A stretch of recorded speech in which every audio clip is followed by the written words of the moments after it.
E aí, pessoal, bem-vindos a mais um episódio aqui do Innovation Hub Show, nessa série Bright Talk em parceria com a Akamai.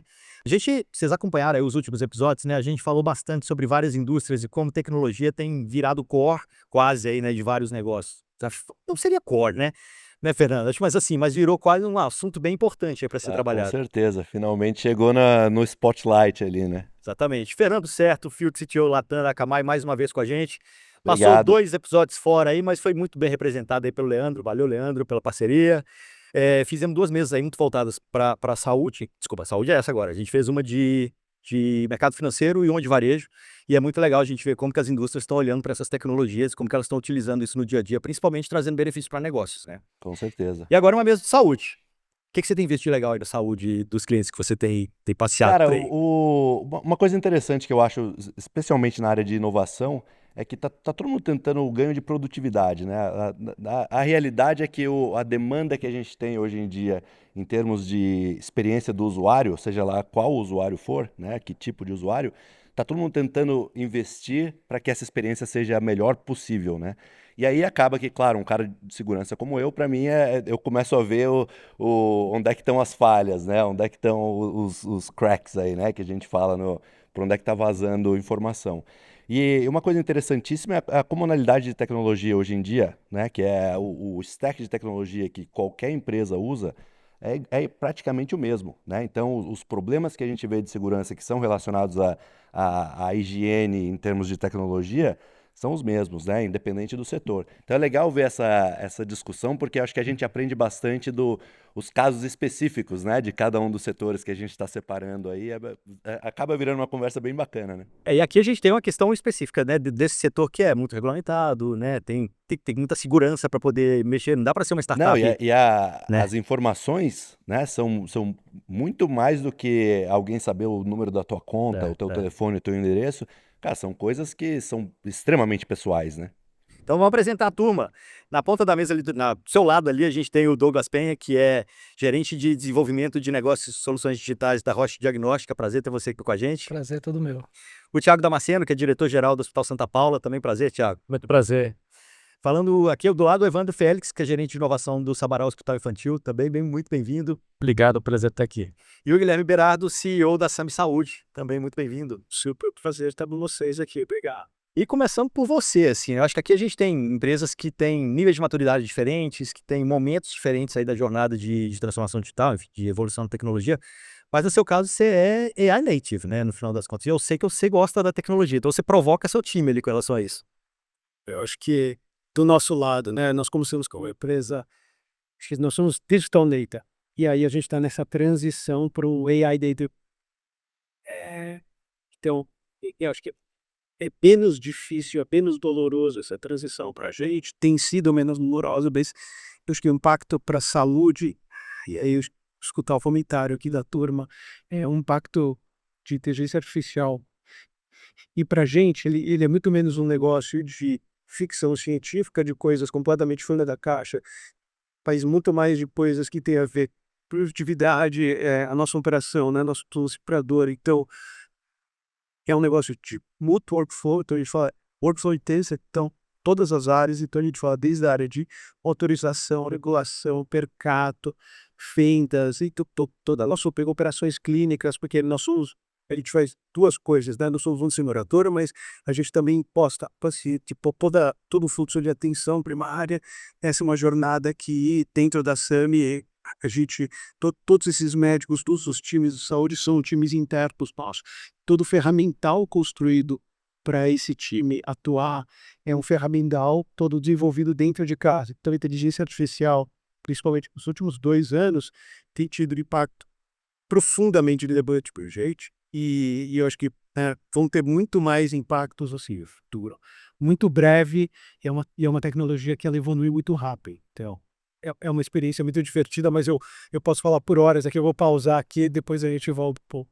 Eu acho que faltou falar o que é a Sami Saúde, né, para o pessoal que é de fora de São Paulo. Nesse momento vocês estão focados no mercado aqui. Boa, a SAMI é uma seguradora, a gente está focado, uma seguradora de saúde, é um plano de saúde, acho que em termos normais, para todo mundo entender, nós somos um plano de saúde, a gente gosta de pensar que somos fundamentalmente uma empresa de tecnologia que tem o braço de gestão de gestão populacional e que é uma seguradora. Então, é uma combinação de fatores que permite que a gente faça ter uma proposta de valor bastante diferente quando a gente olha o mercado de planos de saúde normais, ou se chamar dessa forma no Brasil, e a gente está tentando fazer algo profundamente diferente. Então, a gente está em 11 municípios na Grande São Paulo, a gente está focado majoritariamente pequenas e médias empresas, apesar de já ter grandes empresas cumpridas na STAB, e esse é um pouco do nosso DNA. Então, nosso DNA é uma empresa muito pautada em tecnologia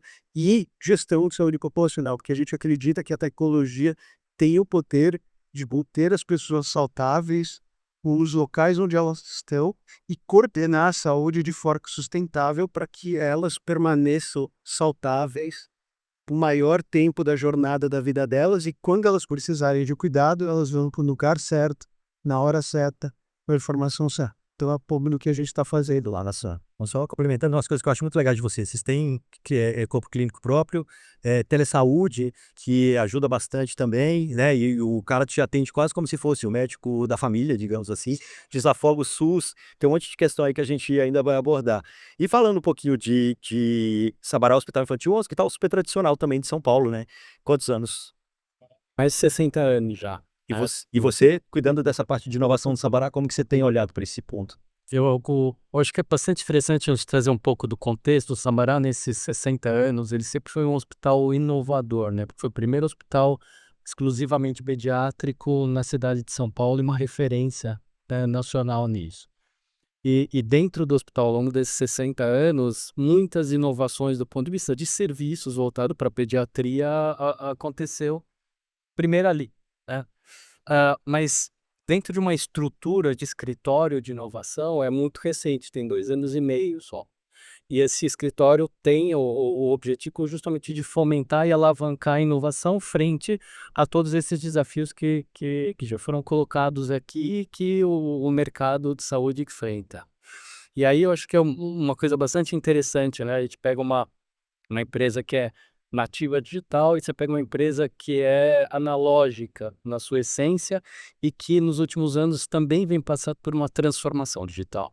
E aí a inovação, ela faz muito parte disso, né? De você trazer toda essa questão tecnológica para dentro da organização, que não tem como viver sem, não tem como não fazer parte disso. Mas, ao mesmo tempo, a gente precisa entender que inovação não é só a incorporação de tecnologia. E aí eu acho que é um aspecto bastante interessante de se abordar, porque quando a gente pensa em inovação dentro das organizações, a gente tem que pensar que inovação pode ser novo serviço, novo processo, nova maneira de se comunicar com os clientes, com os pacientes, buscando muito a questão da eficiência operacional, mas na saúde é isso. A gente não pode esquecer que o nosso propósito principal é cuidar das pessoas, cuidar da saúde das pessoas. Então, trazer essa questão da incorporação de tecnologia dentro de uma inovação digital, fazendo parte de uma inovação mais ampla dentro da organização, mas com um propósito muito claro de que a tecnologia é meio, ela não é fim. Nesse caso, muito especificamente, assim, por causa da saúde, né, tem que ter empatia, porque é um momento bem delicado ali para o paciente, né, na grande maioria das vezes. E aí, Thiago, vamos lá, um pouco do Hospital Santa Paula e da sua realidade lá, só para a gente poder esquentar. Mais uma vez, muito obrigado. O Hospital Santa Paula é um hospital de 1958, então um hospital já tradicional também na região de São Paulo. Hoje Santa Paulo faz parte da Rede Américas, que é a segunda maior rede não verticalizada do país. E o nosso propósito é a paixão por cuidar. Muito do que o Evandro trouxe, então é cuidar da prevenção, do tratamento do paciente, da experiência, da eficiência operacional dos nossos colaboradores. E nesse aspecto, o que a gente tem feito cada vez mais, tá? É colocar o processo, tecnologia e pessoas em prol do cuidado. Então, que eu acredito muito, tecnologia por tecnologia não faz nenhum sentido. E essa mudança cultural com propósito é o que faz a diferença na implantação de grandes projetos e respeitando um segmento que é muito normatizado e a atual conjuntura da sociedade, com Lei Geral de Proteção de Dados, uma série de preocupações que o meio de saúde necessita e precisa ter que estejam contempladas também todo o processo. Perfeito. E Douglas, no seu caso, né, como Roche Diagnóstica, você ajuda os dois, né, no dia a dia, basicamente. Ajuda os dois. A Roche é uma empresa que centenária, então já está aí mais de 100 anos no mercado. Todo mundo conhece muito a Roche como um todo. A Roche tem duas divisões. A gente tem a Roche Pharma, que é a nossa irmã, costumamos brincar, e eu faço parte da Roche Diagnóstica, que é basicamente a gente leva inovação para fazer diagnósticos in vitro. Bom, alguma coisa que você queria perguntar pro pessoal? Não, tô curioso para ver, ainda mais no ambiente hospitalar, né? Eu acho que a gente já viu muito incidente. Em termos de segurança, né? Apesar de vocês dois terem falado que tecnologia por tecnologia não tem muito sentido no investimento, mas a quantidade de vezes que a gente viu o montante de dinheiro sendo investido em cuidar de pessoas e acaba que o parque tecnológico fica um pouco para trás, né, no setor de saúde, isso é bem comum, né? Entre gastar dinheiro em colocar uma unidade nova de UTI ou, né, atualizar todos os sistemas de segurança, esse aqui ganha, né? Não, e falando nisso aí, eu lembro de já ouvir alguns casos, algumas conversas da questão do bring your own device no caso do médico, porque às vezes ele vai, né, para um hospital que talvez não tenha muita infraestrutura e ele quer levar aquele equipamento dele que ele já está acostumado, que ele acha que é melhor do que aquele que o hospital vai fornecer, e isso abre brecha para segurança. Com certeza. E gestão de identidade é sempre complexo, né? Porque em muitos casos o médico não é funcionário do hospital, né? Como é que vocês lidam com isso, principalmente vocês aí de hospital?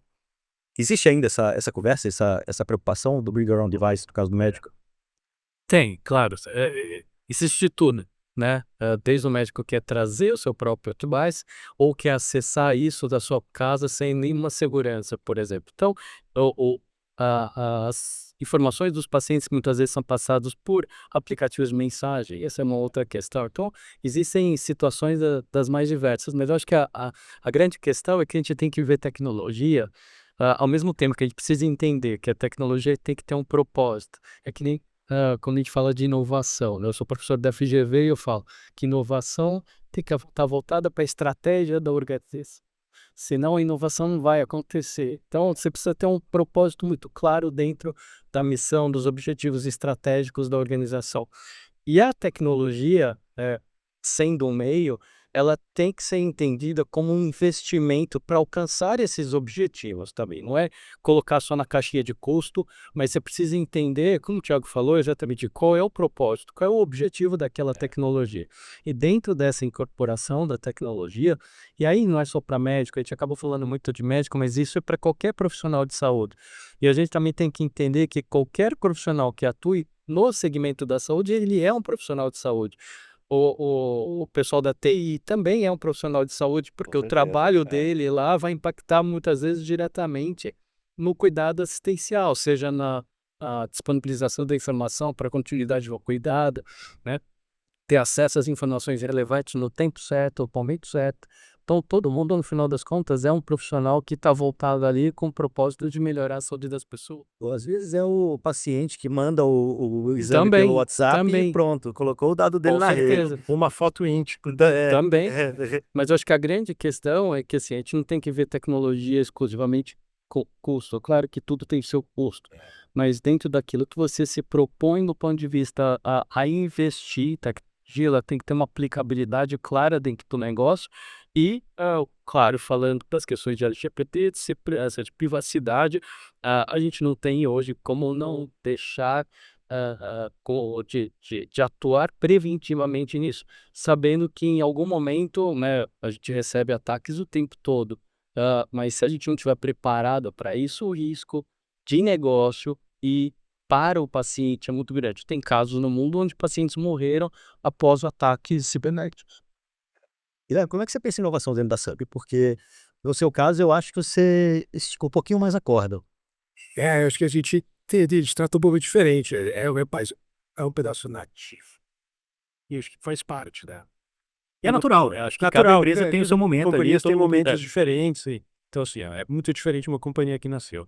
Fez 4, 5 anos e uma companhia que está 60 anos, que o hospital também é diferente, porque a gente, quando eu falo de operações clínicas para a gente, atenção primária, onde a gente atende toda a jornada digital, quanto presencial, mas na atenção primária. Todo esse time, ele é um pouco diferente de um cenário hospitalar. Mas nesse aspecto de fazer hackathon, por exemplo, para desenvolvimento de produtos voltados para o objetivo de negócio. Aí eu acho que tem a similaridade sempre. Sempre. Eu acho que fazendo esse misto assim, às vezes as pessoas falam sobre inovação dentro da companhia, para a gente é um pedaço puro do TNA. Então eu espero que todas as pessoas dentro da companhia sejam profundamente curiosas. Então quando a gente está falando do tema de inteligência artificial, que ela é uma ferramenta, né? Não é o objetivo final, não, gente precisa usar AI para usar AI. Não, é uma ferramenta profundamente poderosa, é o que a gente tem perto da companhia sequencialmente. Então quando a gente fala de inovação, a minha expectativa como cofundador da companhia é que ela seja a parte, o DNA de todas as pessoas que trabalhem com a gente. E não necessariamente, de novo, dependendo de momento de organização, você precisa ter uma área de inovação de organização que é muito mais, tem muito mais fricção quando a companhia nativamente ela provoca isso. Então, às vezes eu pergunto para os times, e a gente pode estar conduzindo as pessoas, se estão se sentindo incomodados com inteligência artificial, é para se sentir. E não é sobre nós, sabe? Mas é sobre você comprar você. Então, realmente a gente tem N exemplos. Então, hoje, por exemplo, o meu processo de auditoria lá, eu tenho enfermeiras trabalhando em cima de ferramentas, seja no tipo QADM, AI Studio, fazendo, óbvio, né? Toda essa segurança. E esse é um super problema para a gente no começo, quando a gente começou a emburrar muito para usar ferramentas de inteligência artificial. Eu uso a infraestrutura minha da companhia, mas aí vem o João e a Maria, ele tá lá no outro LLM, pelo amor de Deus, não pode subir essas informações. Mas, voltando aqui o exemplo, e eu entrei na minha sala ou das enfermeiras, cada um tem lá um paciente, aí você olha lá melhores práticas do processo de auditoria aqui, o processo que eventualmente você precisaria de 2, 3 pessoas e diversas falhas desse processo, do ponto de vista de qualidade e padronização, com inteligência artificial, a velocidade, a precisão, a padronização, a capacidade de buscar melhores práticas e de você comparar desfechos clínicos é infinitamente poderosa. Então, muitas vezes eu já tive em situações com executivos, não com esses aqui, mas com executivos de saúde, e eu estou com o meu time lá e a gente está tendo discussões de casos clínicos, quase não é justa, porque o poder de informação que eu tenho é profundamente mais poderoso porque se eu estou numa conversa de desfecho clínico, de casos clínicos, porque eu tenho ali pico em 75 PhDs trabalhando numa velocidade infinitamente. Aí eu tenho lá todos os prontos, organizados, faço um RAG lá com as informações que a gente tem dentro de casa. Então eu estou trabalhando com informações que eu tenho dentro de casa, né? Eu estou olhando, eu estou jogando coisas para fora. Então aqui é um exemplo de uma área específica, de uma atividade específica, mas a gente tem isso, a organização inteira. Então a gente porra muito tema de curiosidade, cultura da companhia, e não necessariamente, né, ter o centro de inovação lá dentro da companhia, porque eu acho que isso são momentos diferentes de organizações. Fazer uma perguntinha. Como é que você trabalhou a educação dos usuários para, né, isso aqui é o que a gente está te dando, que a gente gostaria que você usasse, porque são as ferramentas que nós já verificamos e estamos ok com elas, né? Uma dificuldade que eu vejo bastante é o cara fala, puta, eu vi um vídeo que o cara usa essa ferramenta X aqui e, puta, é o que eu quero fazer, né? Mas essa ferramenta aqui não foi sancionada pela empresa, não, né? Como é que você trabalhou essa... Não, super duro, porque às vezes a gente está numa discussão, óbvio, né, que tem áreas e áreas. Então, se eu pegar a minha área de operações clínicas, eles estão trabalhando lá Google Cloud, a infraestrutura que a gente usa. Alex usa Android. Então, ali, categoricamente, não tem conversa de testar, não, eu vou usar. Não, aqui você não vai usar. Às vezes, sei lá, o time de marketing vai trabalhar alguma coisa de fazer médico. Esse cara pode trabalhar com uma ferramenta de fora, não tem problema nenhum. Agora, mas eu lido com informações sensíveis aí. Então, você estava falando de segurança, vira e mexe, tem hacker batendo lá, os bounty hunters, né? E tem os hackers do bem e tal. Então, assim, a gente... É um negócio extremamente delicado pra gente. Aliás, vocês viram que a Intel teve um vazamento de dados, teve uma vulnerabilidade que foi exposta e o pesquisador não foi pago, porque eram 4 sistemas que a Intel considera sistemas internos, estava fora do escopo do Bug Bounty. Desculpa Caramba, te cortar. caramba, curioso. Mas enfim, a gente então tem lá as ferramentas da companhia para a companhia inteira. Agora tem, aí eu acho que o exemplo muito prático seria time de marketing. Precisa produzir coisa rápida, feed, alguma coisa assim, aí esse time tem mais flexibilidade. Agora, qualquer pessoa que tem acesso a dados sigilosos da companhia de pacientes, ali é 100% na infraestrutura interna e não pode usar nenhuma ferramenta bloqueadas, né? E é importante também treinamento e conscientização, né? Porque quando a gente tá no mercado de saúde, a gente fala muito do bem-estar do paciente, a gente quer tratar melhor o paciente, cuidar melhor do paciente.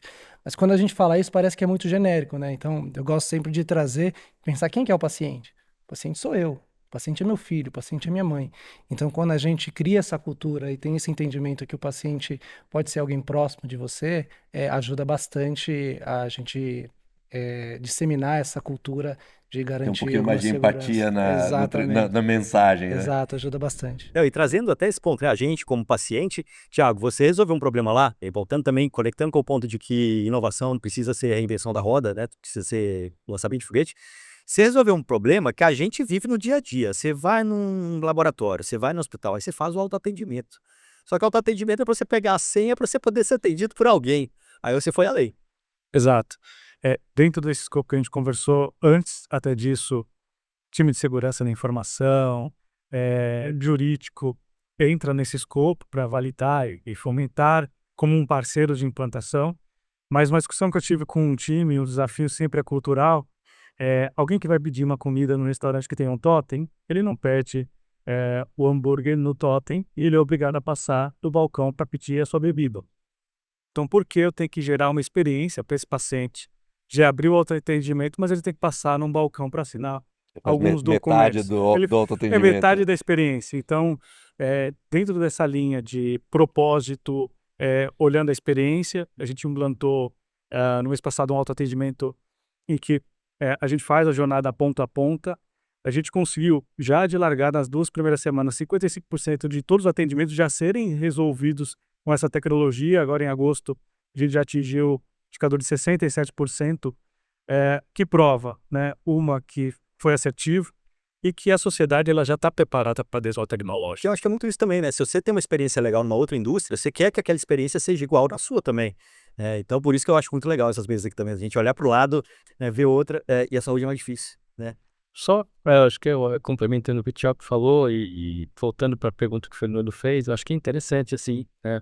Quando a gente vai incorporar, é muito comum em hospital, o Thiago deve ver isso o tempo inteiro, assim, todo mundo bate lá na porta do diretor, do CEO, vamos implantar tal sistema aqui para melhorar não sei o quê, o tempo inteiro, né, Thiago? E isso é muito comum, principalmente profissionais médicos que querem ferramentas, né, atuais, o tempo todo.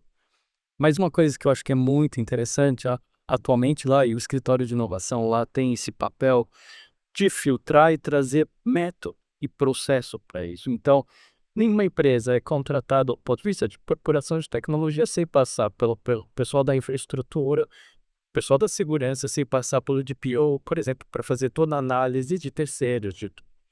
E aí, quando a gente pensa em ferramentas administrativas é uma coisa, mas quando você pensa em ferramentas que efetivamente fazem parte da assistência, né, seja como profissional médico ou de qualquer outra categoria profissional e diretamente com o paciente, isso tem que passar por uma validação clínica dentro da instituição para ver se ela realmente entrega o que se propõe e a segurança daquilo que você está fazendo. Né? Então, por exemplo, já falou do agendamento, mas quando a gente plantou lá a transcrição das consultas no ponto. Então, isso é muito legal, só que a gente começou esse processo há 2 anos atrás, testando outras ferramentas, testando a questão de se poderia filmar uma consulta com a avaliação jurídica, se a gente poderia gravar, se tem que ter o consentimento, se não tem que ter. Então, até que a gente chegou esse ano e também com a evolução da própria tecnologia, da IA generativa, que tornou isso muito mais acessível. A gente foi lá, testou, validou e estão tendo excelentes resultados lá. Então, acho que qualquer incorporação de tecnologia, principalmente quando ela tem um impacto clínico, né, da assistencial, ela precisa efetivamente dessa validação. Não só, muitas vezes, de órgãos regulatórios, como a gente às vezes, por exemplo, a gente está implantando agora triagem radiológica com IA para raio-x, para dar suporte aos profissionais médicos na hora do atendimento ao paciente, para não deixar passar nada.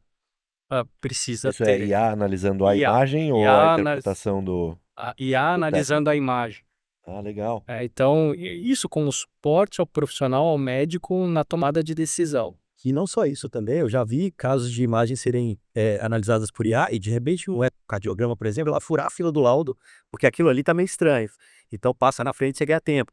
Então prioriza. Prioriza, porque os exames que estão lá normais tendem a vir primeiro porque está normal, então como priorizar.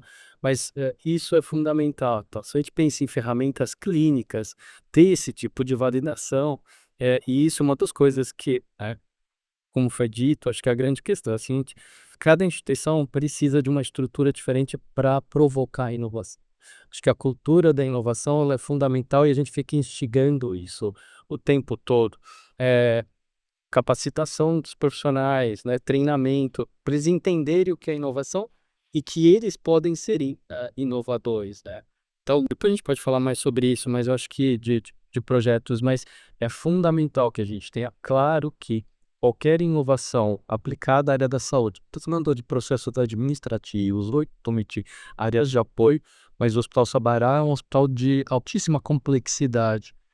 Você precisa de validação daquilo que está sendo aplicado para você não correr o risco de botar um risco ao paciente assistencial ou de piora da sua ofensa de saúde. Até aproveitando uma das suas falas, e é muito interessante quando a gente, de fato, tem como propósito apoiar o negócio e a estratégia e atender o nosso propósito. Eu também tive já, há alguns anos atrás, na cadeira de CIO, então eu tinha a missão de buscar a implantação de tecnologia. E você comentou dos laudos, é muito interessante ver o avanço tecnológico. Por exemplo, a gente tem um projeto lá exatamente com esse propósito, com base nos laudos de ecocardiograma, a gente fazer a navegação e a prevenção desse paciente. Então, o hospital ele também tem essa missão do cuidado preventivo. Então, fazendo um acionamento, a navegação para esse paciente, ou ir para um processo ambulatorial, ou dependendo do resultado do seu exame, ir para o pronto atendimento, evitando, né, um desfecho pior do paciente. Ou a implantação, porque a gente tem lá um hub de neurologia. Então, hoje o Hospital Santa Paula atende 9 hospitais e que se um paciente tem um protocolo de AVC em outra instituição, os nossos médicos que estão lá 24 horas por telemedicina dão todo esse apoio diagnóstico em outra instituição. Então, um médico do pronto-socorro de outra instituição faz uma telemedicina com o nosso neurologista e apoia na conduta, e isso tem gerado desfechos muito positivos. Isso, FACIDs. Então, imagina o custo de ter essa estrutura em todos os lugares, como Tem que você mandar pode... o cara na ambulância, Isso. né? E como você viabiliza acesso a um especialista no momento de crise, numa doença tempo-dependente. Então, isso é algo que, de fato, traz o propósito, sai do papel, do slide bonito, e a gente vê ali do dia a dia acontecendo. E isso é muito legal porque a gente começa a tangibilizar o impacto da IA, né? Porque ela tem que servir para um propósito dentro da empresa. E a gente tem algo parecido quando a gente pensa no envelhecimento da população. Uma das doenças que mais tem crescido no mundo é a oncologia, é o câncer, né?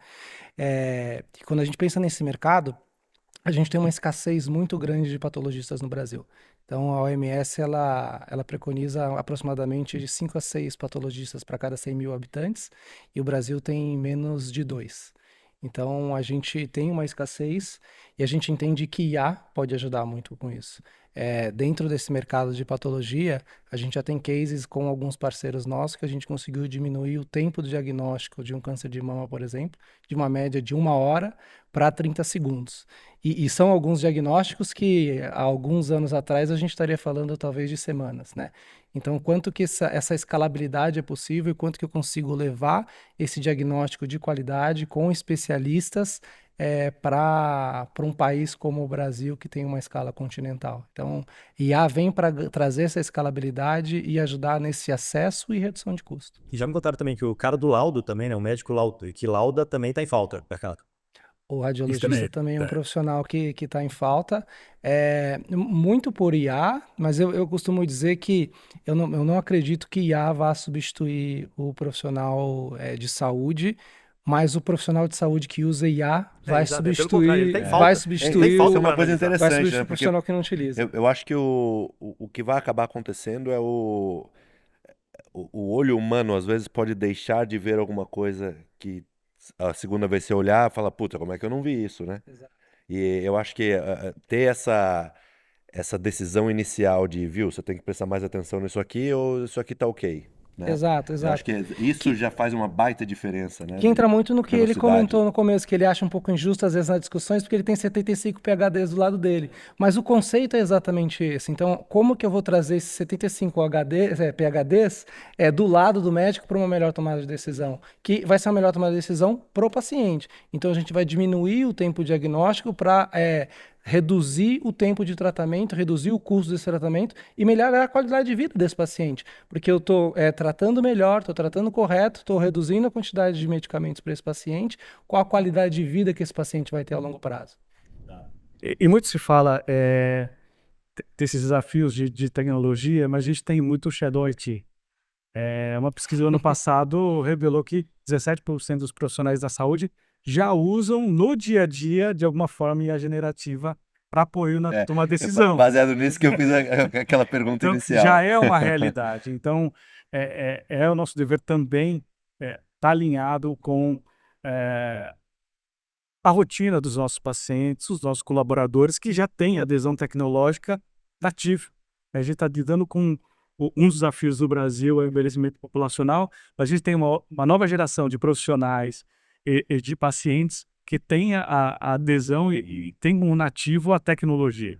Então, é muito importante que a gente faça essas mudanças culturais para investimento em tecnologia, com treinamento das pessoas, com o processo, mas sem inventar a roda, atendendo à estratégia de negócio. Essa, acho que é o limiar e trabalhar também a dualidade que a gente tem no nosso país. Então, a gente tem centros de excelência que estão, no caso de Santa Paula, recentemente a gente está ali com um programa de cirurgia robótica, com algumas iniciativas de inteligência artificial, e a gente tem 40% dos hospitais do Brasil que não tem prontuário eletrônico. Então, como você fala de inteligência artificial sem dado estruturado? Então, é dentro desse cenário que a gente também aqui, através desse podcast, está ajudando muitas organizações a fazer esse papo de informatização, de automação, porque elevando o patamar, elevando o nível de competição, de inovação, a gente melhora a saúde do Brasil, seja ela privada, seja ela pública, mas esse papel de divulgação e de incentivo à adesão tecnológica é fundamental. Porque esse ponto dos dados que você estava falando, assim, o caso de vocês é muito mais complexo, né? Eu tive uma experiência com telemedicina recentemente que eu fiquei super satisfeito, assim, porque eu liguei pro médico, era só para pegar uma receita, eu não lembro exatamente o que era, mas pelo fato de eu ter ligado pro mesmo plano de saúde, nem era o mesmo médico, falou, porque você entrou em contato com a gente, você foi atendido pela médica tal e você falou XYZ, né? O pior é que não foi. Adoraria falar que sim, mas é porque eu acabo indo muito para outros estados. O dia que vocês forem em Brasil, eu vou Summer, eu gosto da tecnologia. Mas foi uma experiência muito legal, porque assim, ali eu tinha a questão do dado interno, dentro daquele plano de saúde, né? Por acaso era uma outra médica, mas dentro do mesmo sistema ali. Então não entra problema de LGPD. Você não consegue compartilhar, né? Esse dado é meu. Então, se eu for atendido no Sabará, pode ser atendido mais. Mas se eu fosse atendido no Santa Só Paula você cair hoje, na rua ali na frente, aí... se eu atendido no Santa Paula, você não vai ter esse histórico. Né? Como fazer para resolver? Um dia a gente vai resolver esse problema? É a história do Open Finance, que é o que precisa acontecer, o Open Health, que precisa acontecer na saúde. Então, eu acho que uma informação que seria extremamente relevante do ponto de vista de dados, e eu estou falando na visão de operadora, se toda vez que tivesse processo de contratualização de bem grosso preto ou uma empresa comprando nosso plano de saúde, você tivesse acesso aos dados clínicos, seja da onde seria feito o SUS, elementos privados, todos os dados estivessem lá. Isso tem essa conversa. Está? Não está. É uma conversa delicada que, às vezes, você vê uma notícia e parece que vai evoluir, mas, do ponto de vista prático, acho que a gente ainda está longe de ter algo Você tem similar. visto isso, algum grau de sucesso nisso e fora do Brasil? Não, Não? eu acho que NHS, né? Não, você tem, por exemplo, países como a Estônia, tudo bem que a Estônia é desse Exato. tamanho, Eu fui mas para a Estônia alguns vezes. toda a informação clínica do É incrível, paciente é é verdade. disponível em qualquer lugar que ele for atendidor, que eu acho que a gente tem que entender se tecnologia não é mais problema para isso. É. A gente fala muito da questão que é a interoperabilidade. Já acabou de ir para a China, acho que deve poder falar, mas existem experiências, são poucas, infelizmente, mas onde de compartilhamento de informações também. E aí, mas a gente tem algumas experiências se iniciando aqui. Uma é a própria Rede Nacional de Dados de Saúde do Ministério da Saúde para Exato. compartilhamento das informações clínicas no SUS, mas que também depois incorporarão informações clínicas da saúde suplementar. Então, para ter um Então, mas isso é repositório. mais para entender o que está acontecendo em regiões ou é o Não, dado o dado clínico clínico onde você pode ter no seu, você tem um aplicativo do SUS onde você tem as suas informações clínicas se você vai poder compartilhar. Então, tudo isso é uma evolução, acho que é uma questão de maturidade das próprias organizações, dos países, tem uma questão de regulamentação, tudo, mas eu acho que está caminhando. A gente, infelizmente, ainda não tem algo como a Estônia tem, que é hoje, que é talvez um grande exemplo, A assim. história é o tamanho do Exato. Tatuapé. Não, assim, mesmo, fácil de se não for diferenciar, menor. Não, Se não for menor. mas a experiência acho que é legal. Acho que Sim, assim, quando a gente exato, fala de tem sempre- inovação, isso, você precisa começar pequeno. Então, você começa pequeno para você trazer essa escalabilidade, né? E eu acho que o importante aqui, assim, vai acontecer, eventualmente vai acontecer, não sei se semana que vem ou daqui 10 anos, mas vai acontecer. Então, pensando nisso, a gente precisa estar preparado. Porque, como ele comentou, a gente tem hoje muito dado não estruturado. Então, o que se gera de dado na saúde hoje, no mundo inteiro, 80% dos dados ainda não são estruturados. Então, é muita coisa. E tem muita informação aqui que a gente poderia estar utilizando para treinar nossas IAs, que a gente poderia estar utilizando para fazer essa interoperabilidade. Então, a gente precisa estruturar dados e pensar como interoperar tudo isso também. Porque eu como indústria, eu estou presente com os meus parceiros, mas eu não estou na ponta a ponta do hospital. O hospital tem outros sistemas que vai estar trabalhando e esses sistemas eles precisam se conversar. Porque um exame que você tem um resultado do exame de sangue, ele te ajuda a tomar uma decisão, mas a depender do que a gente está falando, eu preciso do exame de ECG, eu preciso do exame de ressonância, eu preciso de outras informações. Então, a interoperabilidade, ela precisa ser pensada em cada decisão. Não só quando a gente vai falando de investir em um prontuário eletrônico. Eu preciso pensar a interoperabilidade quando eu estiver investindo numa máquina para fazer um diagnóstico de imagem, uma máquina para fazer um diagnóstico in vitro. Então, tudo que passa dentro do hospital ou do laboratório atualmente, ele é dado. Então, a gente precisa pensar em como tratar esse dado.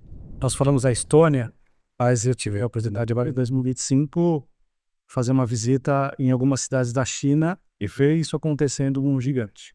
O Brasil é maravilhoso, ele tem várias iniciativas e competências e profissionais competentes, mas o que eu pude observar, principalmente nessa visita à China, é de como esses avanços tecnológicos com esse planejamento de longo prazo e com bancos de dados únicos ganham em escala mais rápida.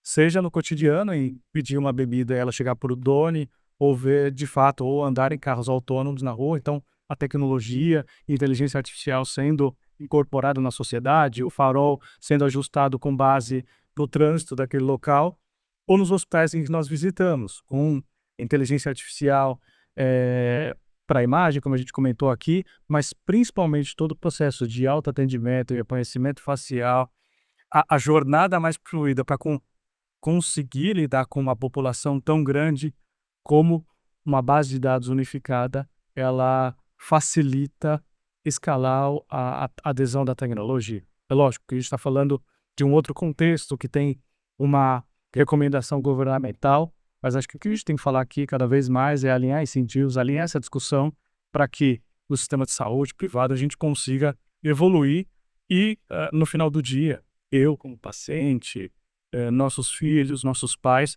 consigam, em qualquer local do país, ter a melhor assistência, porque eles têm a informação da história clínica, e aí, lógico, o paciente optando por deixar o acesso, né, Open Finance, aqui o Guilherme muito bem disse, para a gente transformar numa jornada melhor. Enquanto a gente não tem isso, acho que é muito importante. É cada instituição que tem clareza da importância que a gente tem da vanguarda de tecnologia, dos avanços que a gente tem que fazer em prol do propósito, em prol do negócio, a gente, de fato, ser uma das pessoas que vai levantar essa bandeira de prefiro ser nativo, tecnológico.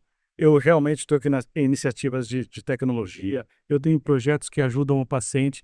Então, a gente criar, de fato, essa corrente e fomentar essas trocas que a gente está tendo aqui, para que, de fato, isso seja uma realidade num país maravilhoso e gigantesco. A gente tem que Eu também fui para a China em abril, eu estava te contando, né? E me chamou muita atenção a quantidade de coisas relacionadas à saúde que eu vi. Claro que eu não tenho conhecimento de vocês para saber que aquele robô que vai operar vai trazer tal benefício XYZ. Mas tinha coisas muito simples que realmente fazia diferença, e muito na linha de CX, né? Então tinha, por exemplo, uma máquina dispenser de remédio, que ao invés de você ter ali a farmácia do hospital para fazer para entregar o remédio, você ia lá com a sua receita, né, de QR Code, botava ali, ele ia lá, buscava o remédio e tal. E a diferença, a mesma coisa dessa máquina dispenser de Coca-Cola, e tem aqui. E a diferença era que ao final tinha uma câmera que lia a caixinha, lia ali o código de barra para comprovar que era aquele remédio mesmo que estava saindo, né? E que é aquela coisa da farmácia, né? O farmacêutico, você pede para o outro ver se o remédio é aquele mesmo que ele está te dando. Então a máquina fazia esse double check e entregava.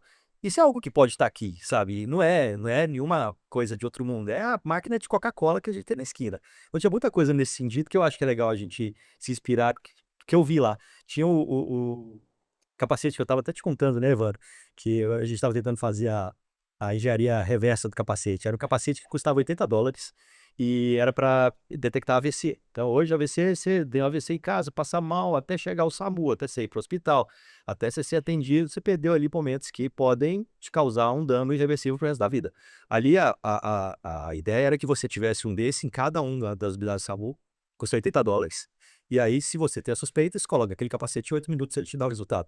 Não sei qual que é a mágica, né? A gente está tentando identificar essa mágica, mas também é algo que cabe no bolso do brasileiro, né? Então, isso me chamou muita atenção, assim, são inovações que cara, poderiam muito bem estar aqui. Você comentou de coisa simples, algo que me chamou bastante atenção foi por IoT, um sensor nas bolsas de soro de medicação. Então, ou para o paciente internado ou o pronto atendimento, a partir do momento em que o peso da bolsa diminuía, o sensor já avisava a pessoa da enfermagem para que aquele medicamento fosse Que instituído. eu já passei de raiva, sabe? Sabe aquela coisa, tira o meu acesso, já terminou a medicação. Não vai de jeito nenhum, já acabou, quero Já ir embora. acabou. Imagina um profissional que tem que atender vários leitos, você tem essa tecnologia que ele vai sinalizar, olha, aquele paciente, ele entra na fila primeiro que já terminou a medicação dele, ele pode ser priorizado. E acho que a vantagem, não, a vantagem que a gente tem hoje é que, assim, historicamente, quando a gente fala de tecnologia, as gerações anteriores têm mais dificuldade de fazer essa adoção. Então, eu tive mais facilidade que meu pai, que teve mais facilidade que meu avô, e eu tenho menos facilidade que meu filho. Mas quando a gente está falando de novas tecnologias, muito pensado em IA, é a primeira vez na história que você precisa ter algum conhecimento para utilizar aquela tecnologia. Então, a IA, ela não vem por si só. Você precisa ter algum tipo de filtro no que a IA está te trazendo. Então, isso está ajudando muito uma melhor adesão dos profissionais, tanto que a gente está falando internamente, quanto dos profissionais que estão tratando o paciente ali na ponta. Então, e não só na saúde, né? Quando a gente fala de IA como um todo. Mas essa vantagem a gente tem sabido também aproveitar para como que a gente vai utilizar essa melhor aceitação das pessoas em utilizar a IA no dia a dia. Só para complementar, você falou bem, por que que a gente não tem essas coisas aqui? A gente tem muita coisa aqui. A gente, então, por exemplo, isso que você falou, a gente Talvez tem... esse seja o problema, né? Não, acho que não. Acho que a grande questão, por exemplo, a gente tem isso dentro de hospitais para fazer buscar o medicamento todo automatizado. Isso existe aqui no Brasil, em algumas instituições. A grande questão é como é que a gente ganha escala em tudo isso. Especificamente no Sabará, por exemplo, o Thiago falou desse sensor, a gente tem uma iniciativa lá que se chama Sabará Pediatric Innovation Day, onde a gente, uma vez por ano, abre um edital para as startups voltadas para pediatria, vão lá e fazem seu pitch. tem uma premiação onde o grande objetivo, claro, além de reconhecer e saber o que está acontecendo para eventualmente a gente poder utilizar essas soluções, mas é para fomentar a inovação em pediatria no Brasil. Esse é um dos propósitos da Fundação SUS como Quero Bolsa. A gente fez 3 anos, muitas vezes a gente nem seleciona para o pitch, mas a gente incorpora. Então, das 18 que apresentaram e das 39 que se inscreveram ao longo desses 3 anos, a gente incorporou pelo menos umas 5. Por exemplo, alguma que é para melhorar a comunicação de pacientes autistas que não tem fala, por exemplo, não consegue falar, a gente botou. Outra para melhorar a coleta de exames e crianças de fezes, por exemplo, exames laboratoriais. Então, tem várias coisas que a gente implanta e a gente absorve disso. Mas o que eu queria dizer é que, por exemplo, esse ano nós tivemos uma startup que foi lá e ela utiliza sensores para movimentar, para identificar o paciente quando está acamado, para a enfermagem ser avisada quando ele tem que mudar de posição de decúbito, porque uma das principais lesões que ocorrem nos hospitais é escária, lesão de pele. Então você tem sensores para isso. Na nossa primeira speed, né, que a gente chama, está lá desenvolvendo, que a Looktech está desenvolvendo até hoje. A gente ainda não incorporou, porque ela também está numa fase de desenvolvimento, mas está indo muito bem, que é para identificar a temperatura, febre e pacientes com crianças em tratamento oncológico para prever que sepsis, identificação precoce. Então, eu acho que a gente tem muita coisa, acho que dá para fazer muita coisa. E a grande questão é como é que a gente fomenta tudo isso, como é que a gente incorpora tudo isso. Também os recursos são limitados, Exato. não dá para a gente fazer tudo aquilo que a gente quer. Mas eu acho que, sem dúvida alguma, acho que a gente tem grandes startups aqui do ponto de vista de ideias, e a gente precisa, dentro das nossas empresas, fomentar tanto o intraempreendedorismo por meio de desafios autônomos, mas também esse ecossistema de inovação que está aí e está se apresentando para a gente poder utilizar. Deixa eu fazer uma provocação aqui para os grandes, tá? Os 3 grandes. E eu acho que a capacidade de incorporar tecnologias dentro de grandes organizações, acho que tem o paralelo. Tá? A capacidade das grandes organizações de incorporar 2 tecnologias. Elas são pequenas. O ambiente de startup simplesmente morre. Aí, então você tem não sei se é um livro ou um artigo que chama Death by Pilot, que é você senta com uma... Desculpa, fiz a provocação aqui. E um ambiente de inovação, de startup, unidade que está disputada, cheia de energia, ela é muito conectada com o universo corporativo. E a gente tem um universo corporativo que ele funciona quase como um anticorpo. Eu estou falando aqui que eu já estou na 4ª empresa. Já tive muita experiência com grandes corporações, inclusive esse Death by Pilot, eu lembro muito bem, foi uma das razões pela qual uma das minhas empresas não deu certo. Tem até questão de timing, mas eu acho que a provocação aqui para as grandes organizações é como você fomenta o universo, esse ecossistema de inovação, trazendo e incorporando essas soluções para dentro, porque naturalmente quando você está trazendo, e você pode pegar até em situações de fusão, aquisição, M&A, você quer matar uma startup, você compra ela e põe ela dentro da tua organização. Cara, correu. Isso é muito comum.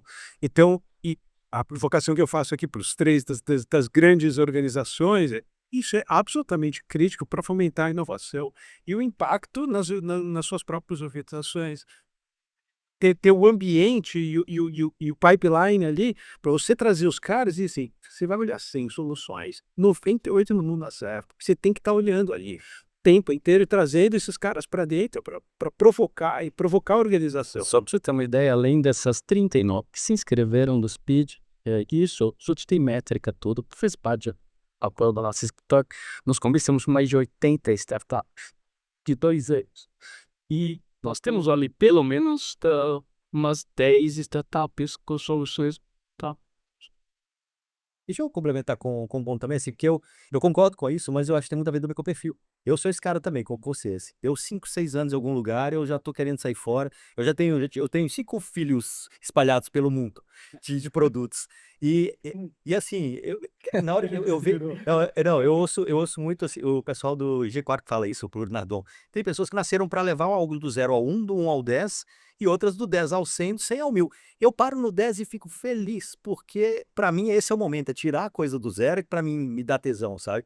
Então, num caso desses, eu entregaria minha startup e faria a transição e tá tudo bem, vai lá, segue o jogo, entendeu? Isso é muito de perfil também, talvez seja como você tá. Sammy, lá, Sammy já tá prontinha para cheio de processo, já deve estar daquele jeito. Mas eu acho que uma das razões pela qual eu e o Vitor estamos a Sami é porque a minha primeira empresa ser relativamente grande deu super certo, mas a provocação era, quando a gente estava montando a companhia, era eu não vou ser só um pedaço numa jornada quebrada. Então, a razão da Sami existir para ser uma exploradora, para que a gente pudesse ter a visão da jornada completa.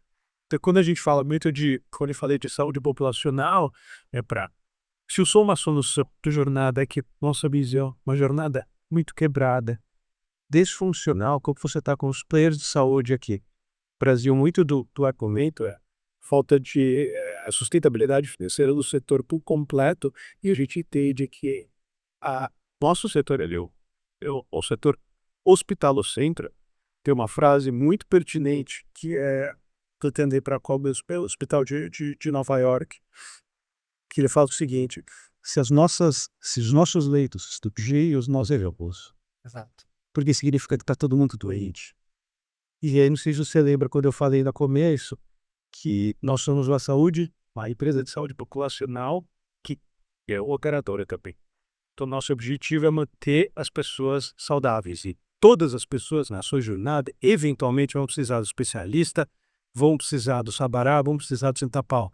Pois ela precisa estar lá na hora certa, no lugar certo e coordenada de forma correta. Que a gente vê hoje na saúde brasileira, e por isso que o setor privado ele é absolutamente disfuncional e custoso, é porque você tem o paciente errado, na hora errada, ao custo errado. E aí, a medicina, por si só, ela já é cara. A má medicina, ela é profundamente mais cara. E muito do que a gente está tentando construir, Sami, e foi muito do nosso objetivo como companhia, de poder olhar essa jornada e poder ter parceiros que, dentro dessa jornada, combinam com a gente e tem muita clareza que é que a gente está construindo, que é paciente certo, lugar certo, na hora certa. Se a gente fizer isso, a gente está ganhando. Eu vou deixar o link do podcast com a Paula Rabelo, que é do seu time, que ela falou muito sobre isso. A gente aprofundou muito nessas mensagens que você está trazendo aí agora. Então, já fica o link aqui para quem quiser saber um pouco mais dessa visão de vocês aí com relação a trabalhar tecnologia, até para, de repente, desocupar um pouquinho o SUS, né, desafogar um pouco o SUS. Tem muito esse lado. Tem outro ponto também, voltando nesse caso de vocês aqui, né, de um ambiente propício para startups e tal. Uma coisa que a gente já gravou aqui também, vou botar esse outro episódio aqui também, que é com o pessoal do Incor, que eles desenvolveram uma solução que é para descobrir a arritmia. E aí é uma arritmia bem específica, que, de novo, como é que chamou o equipamento? Eu nunca lembro o nome daquele. Do Holter. Que o Holter é chatíssimo para usar, é grande e tal, e você não pode ficar muito tempo com ele, porque é simplesmente impossível. Né? E aí eles desenvolveram um eletrodo, na verdade são 2 eletrodos só que você coloca e você pode passar mais do que 24 horas com ele para poder perceber para poder identificar a arritmia. E às vezes a arritmia não vai acontecer naquela janela de 24 horas. Né? Então, isso eu tô contando, nossa, tô contando esse caso porque é mais um desenvolvimento brasileiro, né, para fazer trazer um pouquinho assim dessa coisa do brasileiro também desenvolvendo coisas legais. E lá, no caso, eles têm parceria com grandes empresas também. Então, eles vão fabricar esse produto, mas a Lenovo vai fabricar com eles. E aí eles ganham também o royalty que vai ser investido no Instituto Coração para desenvolver nossos produtos. E assim ela vai ser geral. Mas a gente te interrompeu, você estava contando o caso lá do hospital. Não, acho que voltando à questão das startups, a gente não pode esquecer do foco na estratégia. Acho que essa é a bit questão. Qual é o caso de uso efetivo daquela solução, daquela... E com relação a essa questão específica de parcerias, eu acho que isso é muito saudável para o ambiente de inovação de startup. Sim. você ajudar no desenvolvimento. Às vezes você pega startups que estão muito no início da sua maturidade de produto, de modelo de negócio. A gente teve startups que a gente não conseguiu internalizar porque o modelo de negócio dela não estava pronto para que a gente conseguisse contratar, por exemplo. Então, isso às vezes não é tanto do nosso lado, mas também do próprio lado da startup. E nós, como um hospital de alta complexidade, de referência, etc., a gente tem ajudado muito e conversa muito mesmo como se fosse uma mentoria. E além disso, ah, acho que essa questão da inovação aberta, do Open Innovation, onde você consegue estabelecer parcerias não só para as startups, mas com universidades. A gente fez uma parceria lá, uma grande universidade, onde mais de 120 alunos foram para dentro do hospital para pensar soluções dos nossos problemas. Tivemos mais de 23 propostas, são dando 6, agora a gente está, eventualmente, nós vamos tentar alguma delas seguir em frente, mas assim, é um processo demorado, é uma coisa que acontece dia da noite. Até depois, se você me permite, acho que a gente falou muito da startup e tanto que a gente tem que ouvir, algo que faz a diferença nas empresas é a mudança cultural. Então, parte da inovação passa muito por você criar uma cultura dentro do seu ambiente da empresa de incômodo, de não aceitar. Então, dou um exemplo prático. A gente teve a implantação de uma solução de concierge digital para os nossos pacientes que ficam internados. A gente atingiu a marca de mais de 150 mil solicitações através dessa plataforma, que seriam um acionamento de um botão para um profissional de saúde, técnico de enfermagem, uma enfermeira, entrar no quarto para pedir um travesseiro, cobertor, uma garrafa d'água.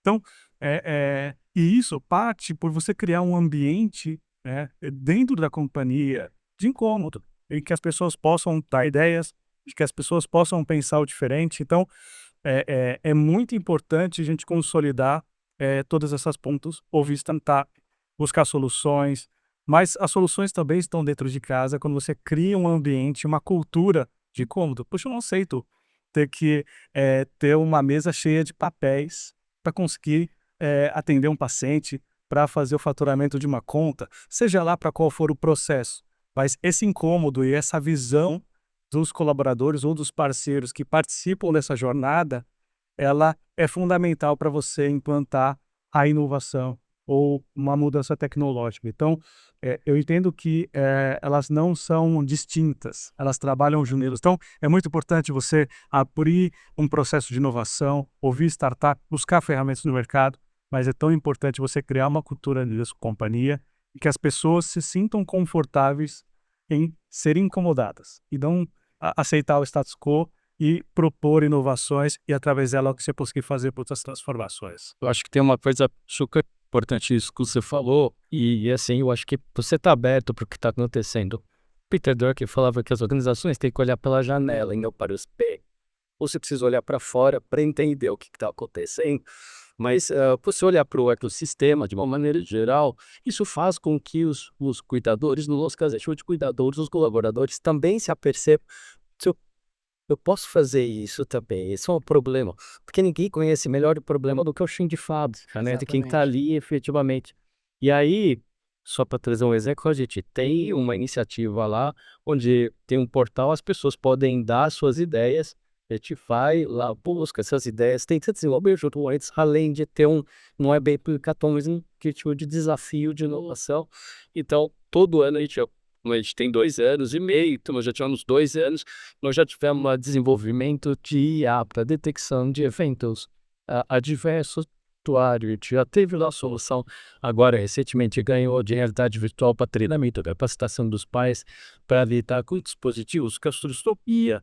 A gente já teve coisas, e não só tecnológico, mas também de processos, tal. A implantação do próprio matraquinha que eu citei aqui foi que apareceu um desafio de outros. Então, e a gente mensura a maturidade da inovação, doutor. A gente faz uma pesquisa de cultura de inovação na instituição, para ver como ela teve e quais são as ambições que a gente tem que atacar mais do ponto de vista para evoluir dentro dessa questão da cultura e de todos entenderem que quem tem aptidão, quem pode ser um empreendedor, será valorizado dentro.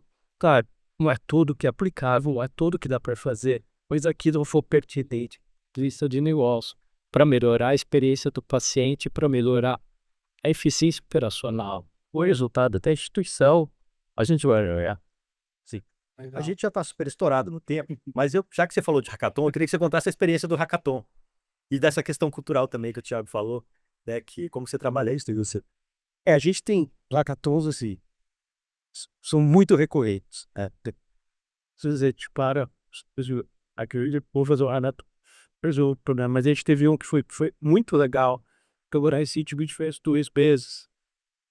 E aí falando um pouco sobre a perspectiva de inovação, daí como a gente teria da companhia e a gente definiu os problemas, soltou os problemas, separamos os tios, e aí separamos os tios tecnologia, não tecnologia, tudo tem que isso é difícil de comparar. Final da história, quem ganhou hackathon foram 3 menores aprendizes. Vai estagiário, menor aprendiz. Menor aprendiz, não estagiário. Menor aprendiz. E essa turma codou a segunda versão do nosso produtório eletrônico com ambient listening. Tinha uma ajudinha do nosso head de engenharia lá, mas, por exemplo, né, todo o nosso processo de comunicação é tudo transcrito para padronizar. Transcrito, padronizado, e depois essa informação ela vem de uma forma que o nosso time de operações clínicas quer ver aquela sumarização. E aí a gente foi fazendo evoluções e iterando em cima disso. E aí nessa versão, era um dos problemas que a gente estava fazendo uma versão 2.0. E quem liderou isso foi, a gente deu esse problema foi escolhido por vários times, mas o time dos 3 menores aprendizes fizeram isso. E construíram uma solução espetacular. E aí eles apresentaram ao vivo, ali com toda a turma, e fizeram com o fundador, com o Fitter, uma consulta. E tinha lá 200 pessoas assistindo. E ali ele primeiro, né, trazia todos os pontos de detecção, né, quais eram. A gente não entra na questão do checkpoint, mas quais os pontos importantes aí, levantados e condições clínicas paciente, mas uma das coisas super curiosas, a gente testando ali, né, com esse novo plugin, eu brincando como se eu fosse um médico, e aí eu falava pro menor aprendiz, falava assim, Evandro, a gente não vai tirar testado. Se o Evandro diz, não, eu preciso de um atestado. É segunda-feira de manhã. E aí, Véspera de feriado. eu sendo médico, assim, Evandro, você não vai dar atestado, não vai ter. Na sumarização, né? Transcrição, sumarização e padronização da forma que a gente me vê, estava escrito assim, avaliar a conduta médica. Médicos sem paciência, médicos comentário de como é que eu tinha agido durante o curso. Então ali, primeiro, foi legal que quem ganhou, tinha vários times trabalhando em vários problemas, menores aprendizes. Todo ferramental de inteligência artificial que a gente coloca à disposição para o time. Eles querem lá para ouvir ajudar a gente, os hackathons também. E eles foram número 1. E a outra parte curiosa é, número 2, quem ganhou foi uma pessoa não técnica. Então hoje, às vezes eu tenho lá meu time de marketing, que tem, os coletores e tal. Pessoas absolutamente zero background técnico, zero. Montaram um portal do coletor usando o BitSurf, qualquer code system lá, ou do próprio GM, né, o Curse, montaram lá um portal só usando o GNI, portal lá, pronto.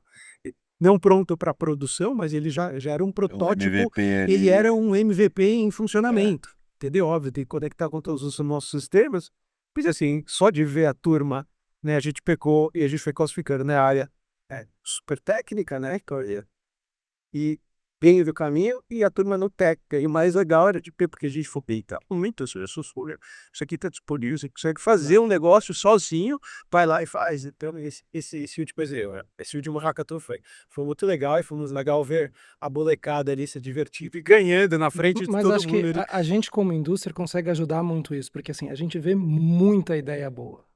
O pessoal mais novo que tem, né, assim, é muita ideia bacana. Mas o que a gente consegue ajudar é nesse suporte de como transformar isso num negócio e como escalar, que foi exatamente o que você trouxe. Eles fizeram um produto muito bom, mas alguém que não era exatamente de desenvolvimento que transformou aquilo. Agora eu vou transformar isso num produto e eu vou trazer essa escala. Então, exato. E a gente, enquanto indústria, e como a gente tem o privilégio de estar em diversos mercados, a gente consegue levar essa escala e essa experiência de diversos mercados distintos. Então, eu consigo te ajudar, não necessariamente a gente vai fazer um investimento em você. O investimento que eu digo de M&A mesmo. Mas eu posso trazer a sua solução para se incorporar na minha e a gente vai trabalhar juntos e você vai complementar o que eu entrego. Ou, eventualmente, eu consigo te dar um guide de, ó, vai por aqui, vai por ali, isso aqui pode ser um produto dessa forma, e para você ganhar escala, desculpa, você precisa melhorar isso, isso e isso. Então a gente, como indústria, consegue dar esse guide também. Perfeito. Fernando ficou quietinho hoje, também Pois deixou o povo é, falar, né? ó, tô aprendendo de monte aqui. Eu queria chegar no tópico de risco e segurança, né, relacionada à IA, que eu acho que toda essa inovação que a gente está vendo está começando a aparecer uns riscos que a gente não tinha antes, né? A parte de engenharia social contra, né, ferramentas internas de IA, o que você consegue extrair daquilo, né? E eu adoraria ter uma conversa depois com vocês sobre isso, né, do que vocês estão vendo, planos e tudo mais. Mas eu acho que vou usar a sua palavra de tecnologia com propósito, eu vou colocar segurança depois disso também, porque eu acho que dos maiores erros que a gente vê entidades cometendo nesse momento de inovação, segurança não ser pensada desde o começo, né?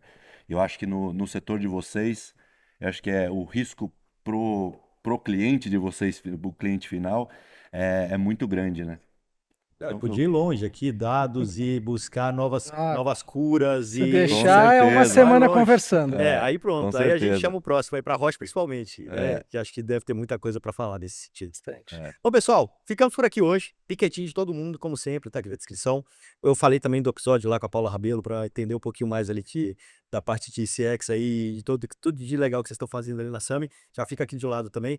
Mas agradeço demais a presença de todos vocês. Fernando Certo, Douglas Penha, Thiago Damasceno, Evandro Félix, Guilherme Beirado. Prazerzão, gente. Valeu demais. Prazer. Obrigado. E até semana que vem. Valeu.